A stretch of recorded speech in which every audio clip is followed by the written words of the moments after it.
નમસ્કાર વિદ્યાર્થી મિત્રો, નોલેજ સાથી યુટ્યુબ ચેનલમાં આપ સૌનું સ્વાગત છે. તો મિત્રો, આપણે મિશન તલાટી જુનિયર ક્લર્કને બિન સચિવાલય અંતર્ગત આપણે જે પેપરની સિરીઝ આપણે ચાલે છે તેમાં આજનું પેપર મિત્રો આપણે જોઈ લઈએ. તો મિત્રો, આજનું પેપર સ્ટાર્ટ કરતાં પહેલાં જો મિત્રો તમને આ વિડીયો પસંદ આવે તો આ વિડીયોને લાઇક કરી દેજો. અમારી ચેનલમાં નવા હોય તો આ ચેનલને સબસ્ક્રાઈબ કરીને બાજુમાં આવેલા બેલ આઇકન પર ક્લિક કરી દેજો. તો ચલો મિત્રો, આપણે આ સૌથી પહેલો પ્રશ્ન આપણે જોઈ લઈએ. તો કે સૌથી પહેલો પ્રશ્ન છે કે રાજ્ય અને તેની ભાષા સંદર્ભે કયું વિધાન યથાયોગ્ય નથી? તો તેમાં જવાબ આવશે મિત્રો, સાચો જવાબ આવશે ઓપ્શન બી એટલે કે બિહાર. તો કે બિહાર રાજ્યમાં સંથાલી ભાષા નથી બોલાતી. ત્યારબાદના સાચા ઓપ્શન જોઈ લઈએ તો કે ગોવામાં કોંકણી ભાષા બોલાય છે, કાશ્મીરમાં ઉર્દુ ભાષા બોલાય છે અને અસમમાં બોડો ભાષા બોલાય છે. તો મિત્રો, આ સાચા જોડકા પણ તમે મિત્રો જરૂરથી યાદ કરી લીજો. ત્યારબાદનો બીજો પ્રશ્ન જોઈએ કે અમદાવાદનો શાહીબાગ બગીચો કોણે બંધાવ્યો હતો? તો શાહીબાગ બગીચો બંધાવનાર કોણ હતા? તો કે રાજા શાહજહાં. તો કે બાદશાહ શાહજહાંએ જે આ અમદાવાદમાં આવેલો શાહીબાગ બગીચો જે બનાવવામાં આવ્યો હતો.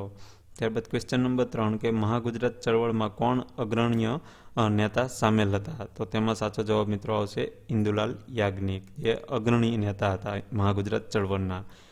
ક્વેશ્ચન નંબર 4 કે કચ્છના દરિયાકાંઠે સમુદ્ર વેપાર વિકસે તે માટે રા ખેંગારજી દ્વારા કયા બંદરનો વિકાસ કરવામાં આવ્યો હતો? તો તેમાં જવાબ આવશે મિત્રો કંડલા બંદર. તો મિત્રો, કંડલા બંદર સાથે કયા રાજાનું નામ જોડાયેલું છે? તો તેમાં જવાબ આવશે રા ખેંગારજી. તો મિત્રો, આ પણ પરીક્ષામાં પૂછાઈ શકે છે, આને જરૂરથી યાદ કરી લેજો.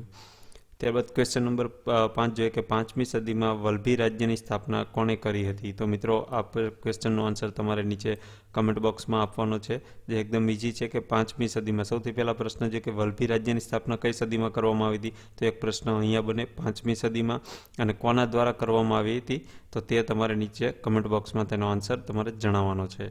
ત્યારબાદનો પ્રશ્ન જોઈએ કે ક્વેશ્ચન નંબર 6 કે ડૂબી ગયેલ દ્વારકાની શોધ કરવાનું શ્રેય કયા ભારતીય પુરાતત્વવિદને ફાળે જાય છે? તો તેમાં સાચો જવાબ આવશે SR રાવ. ત્યારબાદ ક્વેશ્ચન નંબર 7 કે કયા પ્રાચીન ભારતીય શહેનશાહની રાજ્ઞા ગિરનાર પર્વતના ખડક પર કોતરવામાં આવેલ છે? તો તેમાં સાચો જવાબ બનશે સમ્રાટ અશોકની, એટલે કે સમ્રાટ અશોક. ત્યારબાદ રુદ્રદામ અને સ્કંદગુપ્ત આ ત્રણેય રાજાના શિલાલેખો આપણને ગિરનારની તળેટીમાં જે દામોદર કુંડની નજીક આપણને મળી આવે છે. ત્યારબાદ ક્વેશ્ચન નંબર 8 કે હુડીલા શૌર્યગાન કયા જિલ્લાનું છે? તો હુડીલા જે શૌર્યગાન છે તે કયા જિલ્લાનું છે? તો તેમાં સાચો જવાબ બનશે મિત્રો પાટણ જિલ્લાનું. ત્યારબાદ ક્વેશ્ચન નંબર 9 જોઈએ કે ફ્રાન્સ ઈસ્ટ ઇન્ડિયા કંપનીએ ગુજરાતમાં સૌપ્રથમ વેપાર માટેની કોઠી કયા સ્થળે સ્થાપી હતી? તો તેમાં સાચો જવાબ બનશે મિત્રો 1613માં સુરત ખાતે તેમની કંપની સ્થાપવામાં આવી હતી ઈસ્ટ ઇન્ડિયા કંપની દ્વારા ગુજરાતમાં 1613 ને સુરત ખાતે. ત્યારબાદ ક્વેશ્ચન નંબર 10 કે હાથીના અવશેષો હડપ્પાના કયા સ્થળેથી મળી આવ્યા છે? તો તેમાં જવાબ આવશે રોજડી. તો મિત્રો, આ રોજડી જે આ પુરાતત્વ જે સ્થળ છે તે કયા જિલ્લામાં આવેલું છે તેનો આન્સર તમારે નીચે કમેન્ટ બોક્સમાં આપવાનો છે. ત્યારબાદ ક્વેશ્ચન નંબર 11 કે શહીદ વન ક્યાં આવેલું છે? તો શહીદ વન ક્યાં આવેલું છે મિત્રો? તો તેમાં જવાબ આવશે ભૂચર મોરી. તો ભૂચર મોરીનું યુદ્ધ મિત્રો આપણે આગળના એક આપણે પેપર સોલ્યુશનમાં પ્રશ્ન આવી ગયેલો છે. તો ભૂચર મોરીનું યુદ્ધ કઈ જગ્યાએ અને કયા જિલ્લામાં થયું હતું તે મિત્રો નીચે કમેન્ટ બોક્સમાં તમે જરૂર જણાવજો કે કયા જિલ્લામાં અને કઈ જગ્યાએ ભૂચર મોરીનું યુદ્ધ કરવામાં આવ્યું હતું અને કોની વચ્ચે. ત્યારબાદ ક્વેશ્ચન નંબર 12 તરફ જઈએ કે અકબરે તેના દરબારમાં નવરત્નો એટલે કે કલાકારો, વિદ્વાનો અને તત્વચિંતકોને કયા શહેરમાં આશ્રય આપ્યો હતો? તો તેમાં સાચો જવાબ બનશે ફતેહપુર સિકરીમાં, એટલે કે તેના જે નવરત્નો છે, જે અકબરના નવરત્નો, તેમને તે ફતેહપુર સિકરીમાં બેસાડતો હતો. ત્યારબાદ ક્વેશ્ચન નંબર 13 જોઈએ કે બ્રિટિશ વહીવટ દરમિયાન કોની ભલામણથી મુંબઈ, મદ્રાસ અને કલકત્તા ખાતે યુનિવર્સિટી સ્થાપના થઈ હતી, એટલે કે યુનિવર્સિટીની સ્થાપના કરવામાં આવી હતી? તો તે કોની ભલામણથી? તો તેમાં જવાબ આવશે ચાર્લ્સ વુડની ભલામણ. ત્યારબાદ ક્વેશ્ચન નંબર 14 કે હિન્દ છોડો ચળવળમાં પ્રથમ સત્યાગ્રહી થવાનું માન કોને ફાળે મતલબ કોને મળ્યું હતું? તો હિન્દ છોડો ચળવળમાં જે પ્રથમ સત્યાગ્રહી છે, જેમનું જે પ્રથમ સત્યાગ્રહી થવાનું માન કોને મળ્યું હતું? તો તેમાં જવાબ આવશે આચાર્યને. ત્યારબાદ ક્વેશ્ચન નંબર 15 જોઈએ કે ભારતની વિદેશ નીતિના ભાગરૂપે 1954માં કયા દેશ સાથે પંચશીલ સિદ્ધાંતોની સમજૂતી કરવામાં આવી હતી? તો તેમાં જવાબ આવશે ચીન સાથે. ત્યારબાદ ક્વેશ્ચન નંબર 16 જોઈએ કે પ્રાચીન નગર હડપ્પા કઈ નદીના કિનારે વિકસ્યું હતું? તો તેમાં જવાબ આવશે રાવી નદીના કિનારે. ત્યારબાદ ક્વેશ્ચન નંબર 17 કે લોહિયાળ રવિવારની ક્રાંતિ એટલે કઈ ક્રાંતિ? તો લોહિયાળ જે રવિવારની ક્રાંતિ છે તેને બીજા કઈ ક્રાંતિ તરીકે ઓળખવામાં આવે છે? તો તેમાં જવાબ આવશે રશિયન ક્રાંતિ. ત્યારબાદ ક્વેશ્ચન નંબર 18 કે સુરત અને ખંભાત કયા ઉદ્યોગ માટે જાણીતા છે? તો તેમાં જવાબ આવશે જરી ઉદ્યોગ માટે. ત્યારબાદ ક્વેશ્ચન નંબર 19 કે કડાણા બંધ કઈ નદી ઉપર બાંધવામાં આવ્યો છે? તો મિત્રો આ પ્રશ્નનો આન્સર તમારે કમેન્ટ બોક્સમાં આપવાનો છે. ત્યારબાદ ક્વેશ્ચન નંબર 20 કે ઇફકો ખાતરનું કારખાનું ક્યાં સ્થાપવામાં આવ્યું છે? તો તેમાં જવાબ આવશે કલોલ ખાતે. તો મિત્રો કલોલ તાલુકો કયા જિલ્લામાં આવેલો છે? તો તેનો આન્સર તમારે નીચે કમેન્ટ બોક્સમાં જરૂર જણાવજો.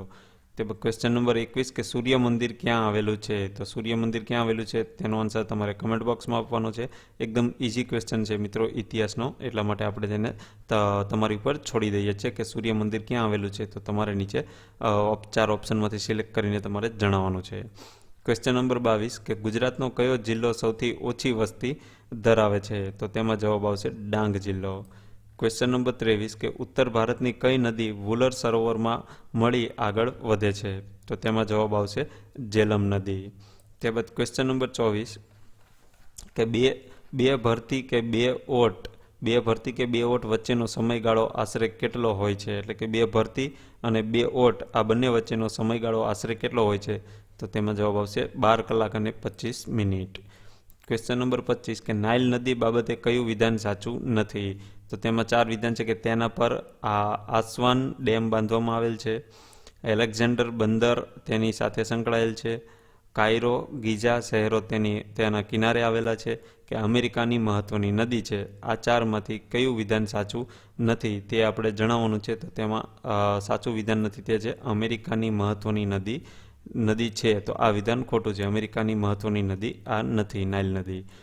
ત્યારબાદ ક્વેશ્ચન નંબર 26 કે પૃથ્વીનું કેન્દ્રબિંદુ ભૂસપાટીથી લગભગ કેટલા કિલોમીટર જેટલું દૂર હોય છે? તો તેમાં સાચો જવાબ બનશે 6378 કિલોમીટર. ક્વેશ્ચન નંબર 27 કે માઉન્ટ બ્લેક એ કયા દેશમાં આવેલું સૌથી ઊંચું શિખર છે?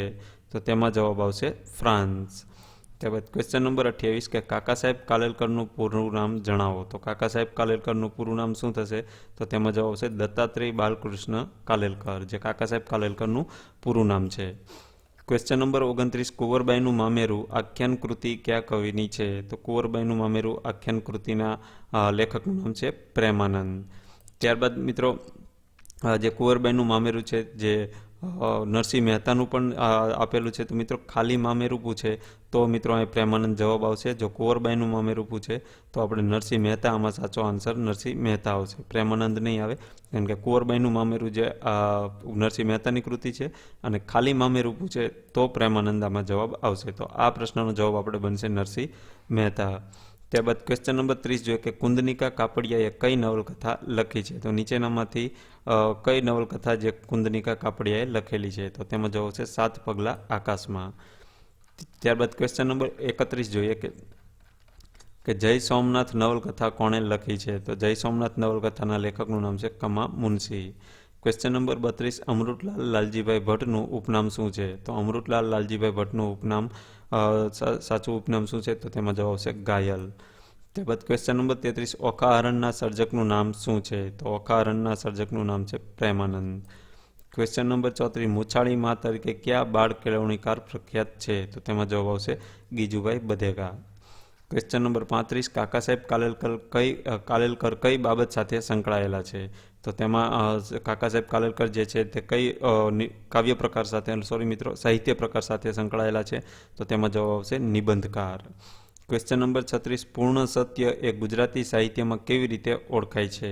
તો તેમાં જવાબ આવશે આત્મકથા દ્વારા. એટલે આત્મકથા જે હોય છે તે પૂર્ણ સત્ય હોય છે. ક્વેશ્ચન નંબર 37 જોઈએ તો કે ભણકારા સોનેટ માળાના કવિ કોણ છે? તો તેમાં જવાબ આવશે બકર ઠાકોર. ત્યારબાદ ક્વેશ્ચન નંબર 38 જોઈએ કે લેખક અને લેખન પ્રકારનો યોગ્ય રીતે જોડો. તો યોગ્ય રીતે આપણે મિત્રો જોડકા જોઈએ તો કે સાચું જોડકું કયું બનશે? તો કે ઓપ્શન સી, એટલે કે પહેલા સામે ડી આવશે, એટલે કે ચીનુ મોદી તો સ્થળાંતર. ત્યારબાદ આવશે ગીજુભાઈ બધેકા તો તેના સામે સી આવશે બાળ વાર્તાઓ. અને ત્યારબાદ છે સીની સામે ત્રીજું ઘનશ્યામભાઈ દેસાઈ તો ત્રીજાની સામે બીજું આવશે ઘનશ્યામભાઈ દેસાઈ તો તેમાં જવાબ આવશે ટોખું અને ચોથા સામે પહેલું હશે કે લાભશંકર ઠાકર એટલે એક ઉંદર અને એક જદુનાથ. ફરીવાર મિત્રો જોઈ લઈએ કે ચીનુ મોદી, તો ચીનુ મોદી સામે આવશે સ્થળાંતર. ત્યારબાદ છે ગીજુભાઈ બધેકા, તો ગીજુભાઈ બધેકામાં આવશે બાળ વાર્તાઓ. ત્યારબાદ છે ઘનશ્યામભાઈ દેસાઈ, તો તેની સામે બી આવશે ટોખું. ત્યારબાદ લાભશંકર ઠાકર, તો તેની સામે એ આવશે એક ઉંદર અને જદુનાથ. ત્યારબાદ ક્વેશ્ચન નંબર 39 કે સરસ્વતી ચંદ્ર નવલકથાના લેખક કોણ છે? તો તેમાં જવાબ આવશે ગોવર્ધનરામ ત્રિપાઠી. ત્યારબાદ ક્વેશ્ચન નંબર 40 કે 1967માં શ્રી ઉમાશંકર જોશીને જ્ઞાનપીઠ પુરસ્કાર તેમની કઈ કૃતિ માટે એનાયત કરવામાં આવ્યો હતો? તો તે કૃતિનું નામ છે નિશીથ. ત્યારબાદ ક્વેશ્ચન નંબર 41 કે મંડળી મળવાથી થતા લાભ નિબંધ કોણે લખ્યો હતો? તો મંડળી મળવાથી થતા લાભ આ નિબંધ કોણે લખેલો છે? તો તેમાં જવાબ આવશે નર્મદ. ક્વેશ્ચન નંબર 42 સને 2018 ફિફા વર્લ્ડ કપમાં કયો દેશ વિશ્વ ચેમ્પિયન બન્યો છે? તો તેમાં જવાબ આવશે ફ્રાન્સ. ક્વેશ્ચન નંબર 43 કે ભારત સરકારના ગ્રામીણ અને શહેરી બાબતના મંત્રાલય દ્વારા કરાયેલા સ્વચ્છતા સર્વેક્ષણ 2018 મુજબ ભારતમાં કયું શહેર પ્રથમ સ્થાને રહેલું છે? એટલે કે પ્રથમ સ્થાને કયું શહેર આવેલું છે? તો તેમાં જવાબ આવશે ઇન્દોર. ત્યારબાદ ક્વેશ્ચન નંબર 44 જોઈએ તો કે વડાપ્રધાન શ્રી નરેન્દ્રભાઈ મોદીએ સપ્ટેમ્બર 2018માં આરોગ્યને લગતી આયુષ્યમાન ભારત યોજનાનો શુભારંભ કયા રાજ્યમાંથી કર્યો છે? તો તેમાં જવાબ આવશે ઝારખંડ. ક્વેશ્ચન નંબર 45 ભટ્ટનું ભોપાળું નાટક કોણે લખ્યું છે? તો તેમાં જવાબ આવશે નવલરામ લક્ષ્મીરામ પંડ્યા. ત્યારબાદ ક્વેશ્ચન નંબર 46 કે ભારતના બંધારણમાં કેટલી યાદીઓ આવેલી છે? તો ભારતના બંધારણમાં કેટલી યાદીઓ છે? તો કે 12 યાદીઓ. યાદીઓ એટલે અનુસૂચિઓ. તો ભારતના બંધારણમાં કેટલી અનુસૂચિઓ છે? તો કે 12 અનુસૂચિઓ. તો મિત્રો એક પ્રશ્નનો જવાબ નીચે કમેન્ટ બોક્સમાં આપવાનો છે તમારે કે મૂળ ભારતના બંધારણમાં કેટલી અનુસૂચિઓ આવેલી હતી? અને હાલમાં અત્યારે 12 છે, તો મૂળ બંધારણમાં જ્યારે બંધારણ લાગુ કર્યું ત્યારે કેટલી અનુસૂચિઓ હતી? તેનો આન્સર તમારે કમેન્ટ બોક્સમાં આપવાનો છે. ત્યારબાદનો પ્રશ્ન જોઈએ ક્વેશ્ચન નંબર 47 કે જ્યારે લોકસભા અને રાજ્યસભા એમ બંને ગૃહોની સંયુક્ત બેઠક હોય ત્યારે તેની અધ્યક્ષતા કોણ કરે છે? તો તેમાં જવાબ આવશે લોકસભાના સ્પીકર. ક્વેશ્ચન નંબર 48 કે ગ્રામ પંચાયતના સરપંચ કે ઉપસરપંચને કોણ સસ્પેન્ડ કરી શકે છે? તો તેમાં જવાબ આવશે જિલ્લા વિકાસ અધિકારી. ત્યારબાદ ક્વેશ્ચન નંબર 49 બળવંતરાય મહેતા સમિતિએ સૂચવેલ ત્રિસ્તરીય પંચાયતી રાજની મુખ્ય 3 સંસ્થાઓમાં અત્રે એક નોંધાયેલ કઈ સમાવિષ્ટ થતી નથી? એટલે કે બળવંતરાય મહેતાએ જે ત્રિસ્તરીય પંચાયતી રાજની જે પ્રણાલીઓ આપી તેની અંદર 3 સંસ્થાઓ હતી. જે ત્રિસ્તરીયમાં 3 સંસ્થાઓ હતી, તો નીચે 4 ઓપ્શનમાંથી કયો ઓપ્શન છે જે 3 સંસ્થામાંથી એક નથી આવતો? તો તેનો આપણે મિત્રો સાચો જવાબ દેવાનો છે. તો તેમાં જવાબ આવશે નગર પંચાયત. એટલે કે સૌથી પહેલાં મૂળમાં આવશે ગ્રામ પંચાયત, તેની ઉપર આવશે તાલુકા પંચાયત અને તેની ઉપર આવશે જિલ્લા પંચાયત. તો આ ત્રણેય ભેગી થઈને 3 સંસ્થાઓ થઈને ત્રિસ્તરીય પંચાયતી રાજની જે બળવંતરાય મહેતા સમિતિએ સૂચવેલી હતી ત્રિસ્તરીય પંચાયતી રાજ. ત્યારબાદ ક્વેશ્ચન નંબર 50 જોઈએ કે પીડીએફનું પૂરું નામ શું થશે? તો કે પીડીએફનું પૂરું નામ થશે પોર્ટેબલ ડોક્યુમેન્ટ ફોર્મેટ. ત્યારબાદ ક્વેશ્ચન નંબર 51 જોઈએ કે ભારતના કયા રાજ્યમાં દર વર્ષે ગ્રામીણ ઓલિમ્પિક યોજાય છે? તો તેમાં ભારતમાં જે દર વર્ષે ગ્રામીણ ઓલિમ્પિક યોજાય છે તેમાં જવાબ આવશે પંજાબ. ત્યારબાદ ક્વેશ્ચન નંબર 52 જોઈએ કે ભારતની રાષ્ટ્રીય રમત કઈ છે? તો મિત્રો આ તો બધાને ખબર જ જોઈએ કે ભારતની રાષ્ટ્રીય રમત કઈ છે, તો તેનો આન્સર તમારે કમેન્ટ બોક્સમાં આપવાનો છે. ત્યારબાદનો પ્રશ્ન તરફ જઈએ ક્વેશ્ચન નંબર 53 મૂર્તિદેવી એવોર્ડ કયા ક્ષેત્ર સાથે સંલગ્ન છે? એટલે કે મૂર્તિદેવી એવોર્ડ કયા ક્ષેત્ર સાથે સંકળાયેલો છે? તો તેમાં જવાબ આવશે સાહિત્ય ક્ષેત્ર. ક્વેશ્ચન નંબર 54 જોઈએ કે ગ્રામદાનનો વિચાર કોણે આપ્યો હતો? તો ગ્રામદાનનો વિચાર આપનાર કોણ હતો? તો તેમાં જવાબ આવશે વિનોબા ભાવે. ક્વેશ્ચન નંબર 55 કે યકૃત અને બરોળ મોટા થવા એ કયા રોગનું લક્ષણ છે? તો તેમાં જવાબ આવશે typhoid. Question number 56 Shri Vajpayee bankable યોજના શેના માટે ચાલુ કરવામાં આવી હતી? તો બેન્કેબલ યોજના શેના માટે ચાલુ કરવામાં આવી હતી? તો તેમાં જવાબ આવશે શિક્ષિત બેરોજગાર ગ્રામ્ય કારીગરોને સ્વરોજગારી પ્રાપ્ત કરવા ધિરાણ આપવા બાબતે આ વાજપાઈ બેન્કેબલ યોજના શરૂ કરવામાં આવી હતી. ત્યારબાદ ક્વેશ્ચન નંબર 57 ઘણા લોકો ભેગા થયા હોય તે શબ્દ સમૂહ માટે વપરાતો એક શબ્દ શોધો. તો કે ઘણા લોકો ભેગા થયા હોય તેને શબ્દ સમૂહ માટે એક શબ્દમાં આપણે શું કહી શકાય તેને? તો તેમાં જવાબ આવશે ટોળું. ત્યારબાદ ક્વેશ્ચન નંબર 58 જોઈએ કે નીચેનામાંથી કયો શબ્દ સમાન અર્થ ધરાવતો નથી? તો નીચે 4 ઓપ્શનમાંથી જે સમાન અર્થ નથી ધરાવતો તે ઓપ્શન શોધવાનો છે. તો તેમાં જવાબ છે પ્રારબ્ધ, જે સમાન અર્થ ધરાવતો નથી આ ત્રણેયની સાપેક્ષમાં. ત્યારબાદ ક્વેશ્ચન નંબર 59 જોઈએ તો કે મંદાક્રાંતા છંદનું બંધારણ ઓળખાવો. તો તેમાં જવાબ આવશે મભન તત ગાગા. ત્યારબાદ ક્વેશ્ચન નંબર 60 ખોટી જોડણીવાળો શબ્દ શોધો. તો ખોટી જોડણીવાળો શબ્દ છે વિચિત્ર. તો વિચિત્રની જોડણી ખોટી છે, બાકી બીજા ત્રણેય શબ્દની જોડણી સાચી છે. તો તે પણ જોડણી મિત્રો સાચી જોડણી છે તે પણ તમે જરૂરથી ધ્યાનમાં લઈ લેજો. ક્વેશ્ચન નંબર 61 કે જેનામાં વૃક્ષ પ્રીતિ નથી તેનામાં જાણે કે જીવન પ્રીતિ જ નથી. પંક્તિનો અલંકાર ઓળખાવો. તો મિત્રો જ્યારે જાણે, રખે કે શકે આ ત્રણમાંથી કોઈ એક શબ્દ આવે એટલે હંમેશા ઉત્પ્રેક્ષા અલંકાર જ બને છે. આ ઉત્પ્રેક્ષા અલંકારને ઓળખવાનું એક આ શોર્ટકટ છે કે જાણે, રખે ને શકે આ ત્રણ પ્રત્યયમાંથી કોઈ પણ આવે એટલે ઉત્પ્રેક્ષા અલંકાર જ બને છે.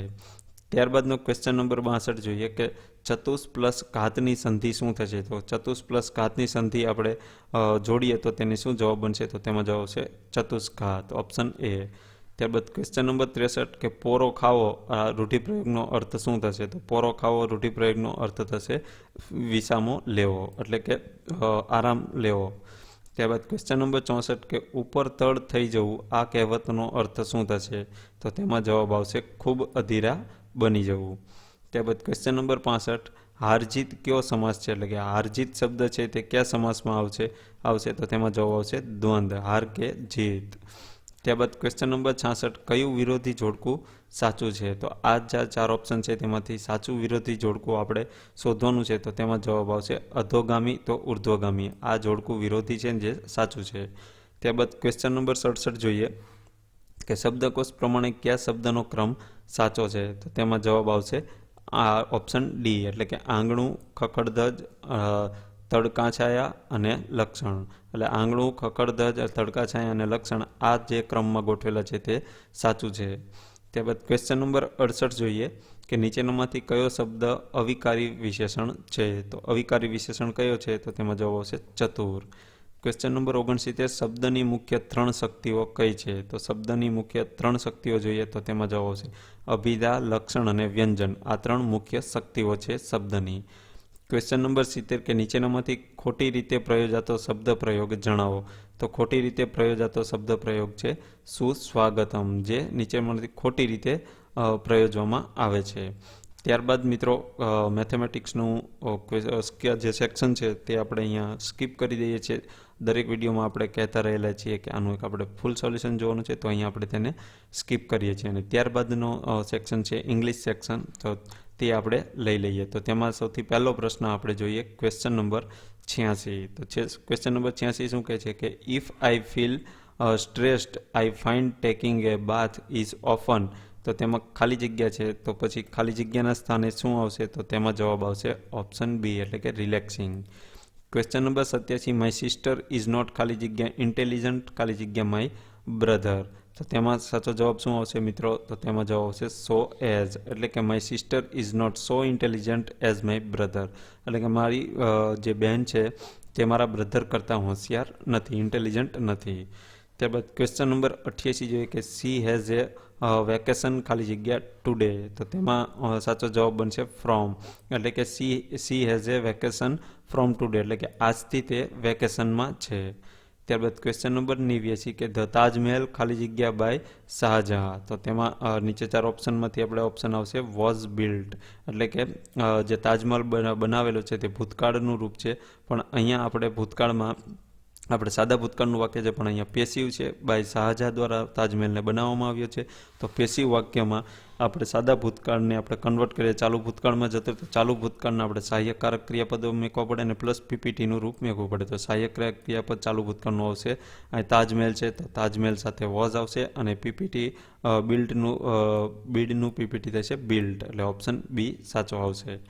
ત્યારબાદનો પ્રશ્ન જોઈએ question number 90 wait here till you ખાલી જગ્યા. તો વેટ હિયર ટીલ યુ ખાલી જગ્યામાં આવશે આર કોલ્ડ, એટલે કે wait here till you are cold, એટલે કે તમને જ્યાં સુધી બોલાવવામાં ન આવે ત્યાં સુધી અહીંયા રાહ જુઓ. ક્વેશ્ચન નંબર 91 કે ખાલી જગ્યા students never disobey their teachers and elders. એટલે તેમાં ખાલી જગ્યામાં શું આવશે? તો તેમાં જવાબ આવશે ઓબે ઓબેડિસન્ટ એટલે કે ઓબેડિસન્ટ છે student never disobey their teachers and elder એટલે કે તેમનો ટીચર્સ અને એલ્ડર એટલે કે મોટાઓનો ક્યારેય પણ તે શું કહેવાય અનાદર કરતા નથી તેમના હુકમનો. ત્યારબાદ ક્વેશ્ચન નંબર 92 કે to run after someone is to ખાલી જગ્યા, તો તેના સ્થાને જ મિત્રો જવાબ આવશે ચેસ એટલે કે to run after someone is to chase. Question number 93 here is the cupboard ખાલી જગ્યા, તો હિયર ઇઝ ધ કપબોર્ડ ખાલી જગ્યા. ત્યારબાદ આપણે વાક્ય પૂરું કરવાનું છે, તો તેમાં વાક્ય આપણે પૂરું કરતા સાચો આન્સર બનશે ઓપ્શન ડી એટલે કે here is the cupboard from which he has taken out the paper. ત્યારબાદ ક્વેશ્ચન નંબર 94 જોઈએ કે ખાલી જગ્યા bird in the hand is worth 2 in the bus, તો તેમાં સાચો જવાબ બનશે ઓપ્શન એ એટલે કે ઇન ધ આર્ટિકલ આપણે મેકોને છે, તો અહીંયા અ બર્ડ ઇન ધ હેન્ડ એટલે કે હાથમાં એક પક્ષી છે, તો એકના મતલબમાં આપણે અહીંયા ઓપ્શન એ એટલે કે આર્ટિકલ એ અહીંયા મેકવો પડશે. ત્યારબાદ ક્વેશ્ચન નંબર 95 જોઈએ કે મેક એક્સક્લેમેટરી સેન્ટેન્સ એટલે કે ઉદ્ગાર વાક્ય બનાવવાનું છે. It is a great pity, તો ઇટ ઇઝ અ ગ્રેટ પીટીનું ઉદ્ગારવાચક આપણે બનાવીએ તો તેમાં સાચો જવાબ બનશે option a what a pity. ત્યારબાદ ક્વેશ્ચન નંબર 96 કે એવરીબડી લાઇક્સ ખાલી જગ્યા સિમ્પ્લિસિટી એટલે કે એવરીબડી લાઇક ખાલી જગ્યા સિમ્પ્લિસિટી, તો અહીંયા સાચો જવાબ શું બનશે મિત્રો, તેમાં જવાબ આવશે ચાઇલ્ડ લાઇક એટલે કે everybody likes child like simplicity.